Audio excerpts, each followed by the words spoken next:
So next, examples of bad and good URLs. All right, so we showed you the basic URL of Atlanta Recording.studio, but when we are clicking on different pages, let's say we click on the actual recording room page, the price page.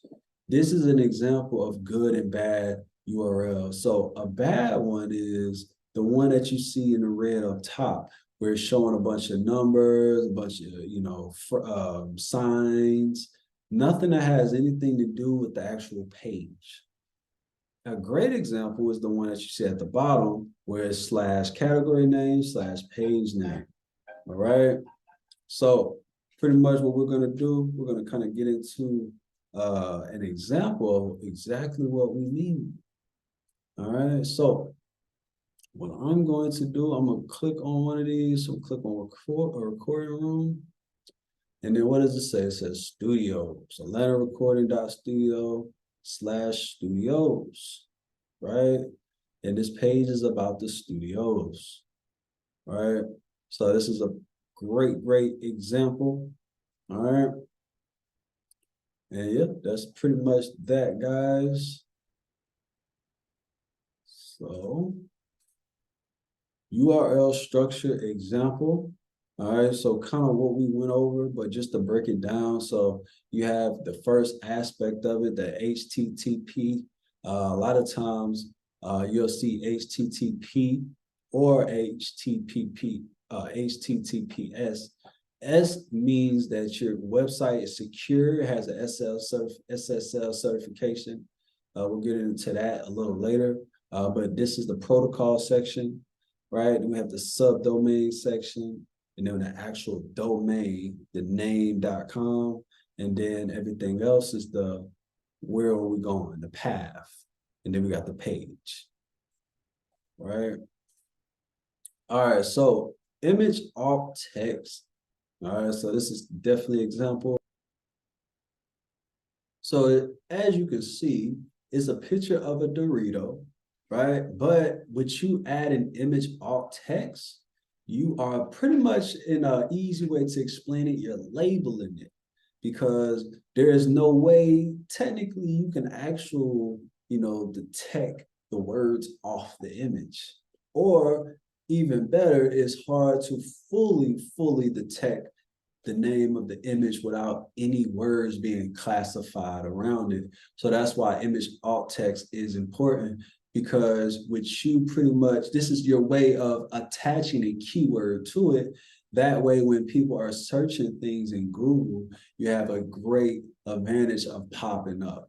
All right. And just so you can understand the importance of images on Google, right? 20%, over 20% of searches on Google are pictures.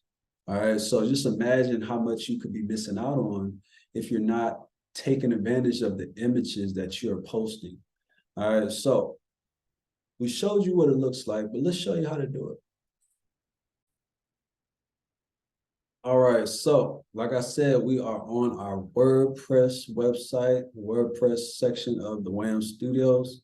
So I'm actually on the recording studio page, or recording rooms tab page. You click on media, and then this is all the images that is pretty much in the interface of the website. All right.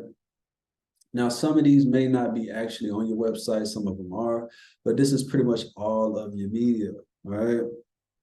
So all we got to do is we just got to find one, click on this first one.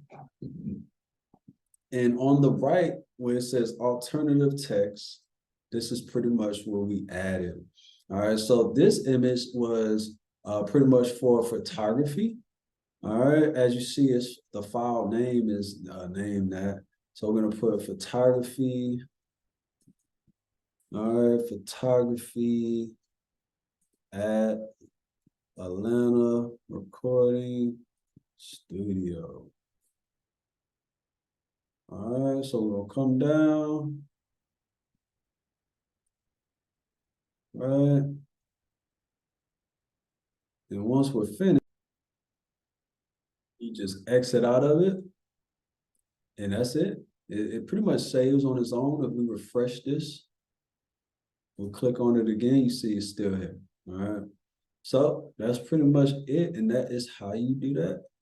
Add your alt text to your images. And, of course, you want to go through all of these images that are going to be on your website and pretty much add keywords to it.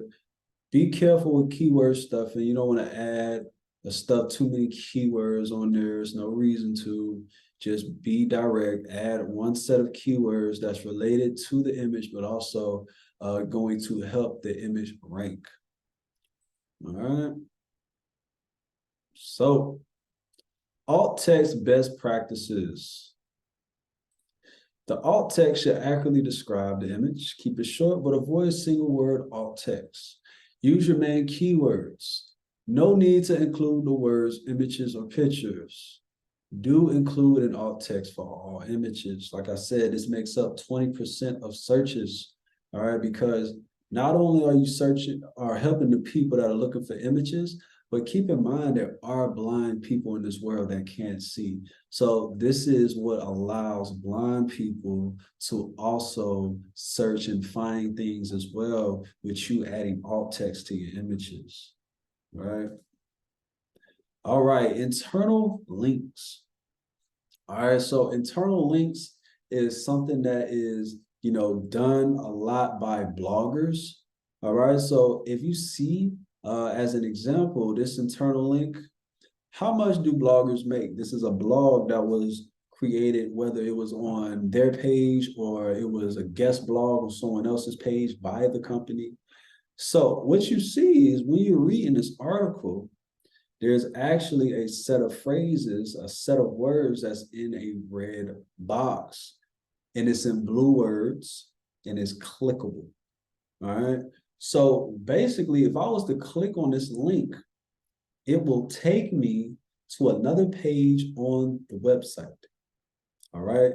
So that is what an internal link is. All right. So it's internal because it's going to send you not on to another website, but on the same website on a different page. All right, so internal links is something we'll actually dive deeper into later in the module, but this is pretty much an example of an internal link. All right, so keyword cannibalization examples. All right, so if you notice in this example, the phrase that is being searched, it says, do my homework. Under there, we have certain keywords that you see over and over, right? So what was searched was do my homework, but what you notice is we see do my homework 123.com. Can you pay someone to do my homework? That's twice we've seen it. And then in the metadata, we see homework, right?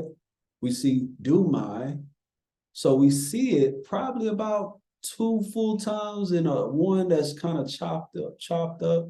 And then we see it again, right? Because we see the same website, but now they're showcasing a different page, obviously, because the header one is different. Oh, I'm sorry, the title tag. We got 2 different title tags, but the same URL. And then under the second title tag is do my homework. Do my homework for me in the title, right? So this is what you call keyword cannibalization, because do my homework was searched and they maximize this keyword because it's inside of everything. It's inside of the domain, the URL. It's inside the metadata. It's inside the title tag, all right? So this is pretty much how you maximize a keyword.